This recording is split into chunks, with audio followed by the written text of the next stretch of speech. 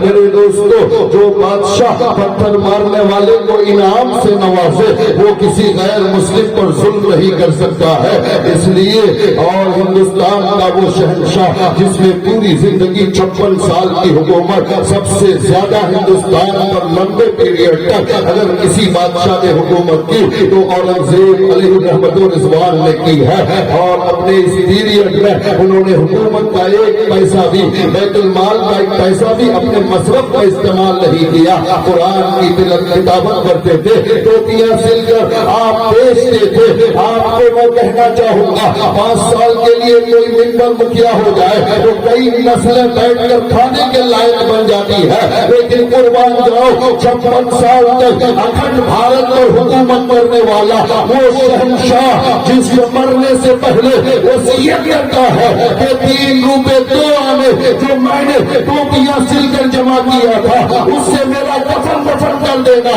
اور 4 روپے جو قرآن پاک کے نسخوں کو لکھنے کے بعد میرے پاس جمع ہے وہ میرے مرنے کے بعد غریبوں فقیروں میں تقسیم کر دینا ہندوستان پہ 56 سال تک حکومت کرنے والا اکھنڈ بھارت کا شہنشاہ پوری زندگی میں صرف 7-8 روپیہ کا مالک بننا اس دنیا سے جاتا ہے وہ بھی مرنے سے پہلے انہیں پیسوں سے تحقیق و تکفیر اور غریبوں میں تقسیم کرنے کی وصیت کر جاتا ہے اللہ اکبر اپنی تاریخ پہ جتنا فخر کرو کم ہے اس لیے تاریخ پڑھو جو قوم اپنی تاریخ یاد نہیں کرتی وہ قوم تاریخ کے نظر ہو جاتی ہے اس لیے آپ اپنے بچوں کو اسلامی تاریخ سے آشنا کرائیے یہ آپ کی ہماری ذمہ داری ہے ہندوستان کے حالات بڑے نازک ہیں لیکن ڈرنے کی ضرورت نہیں ہے اس لیے کہ اگر آپ کے اعمال صحیح ہو گئے تو اللہ ایسے اسباب پیدا فرما دے گا اندلس ہمارے ہاتھ سے اس دین جاتا ہے تو اللہ اندلس عطا فرما دیتا ہے ایک علاقہ جاتا ہے تو خدا اس سے بڑا علاقہ مسلمانوں کو عطا کر دیتا ہے شرط یہ ہے ڈاکٹر اقبال کی زبان میں طریقہ مصطفیٰ کو چھوڑنا ہے وجہ بربادی اسی سے قوم دنیا میں ہوئی ہے بے اقتدار اپنی ہمیں کرنی ہے شہنشاہ فتح کی رضا جوئی وہ اپنے ہو گئے تو رحمت پروردگار اپنی نبی کے نقش قدم پر چلیے مصطفیٰ کے طریقوں کو اپنائیے مصطفیٰ کے شہزادوں کے طریقوں پر چلیے بزرگان دین کے طریقے کو اپنا طریقہ بنا لیجیے آج بھی ہو جو براہیم صائمہ پیدا آپ کر سکتی ہے انداز گلستہ پیدا آپ طریقہ مصطفیٰ پر چلیے مسجدوں کو آباد کریے شریعت کے مطابق زندگی گزارنا شروع کر دیجیے انشاءاللہ مسلمانوں کا غلغلہ دوبارہ بحال اللہ فرما دے گا اللہ رب العزت کی بارگاہ میں دعا ہے کہ مولا اپنے حبیب کے صدقے ہم گنہگاروں کو راہ راست پر چلنے کی توفیق عطا فرمائے وآخر الدعوانا ان الحمدللہ رب العالمین استغفر اللہ ربی من کل ذنب واتوب الیہ لا الہ الا اللہ محمد رسول اللہ صلی اللہ تعالی علیہ وسلم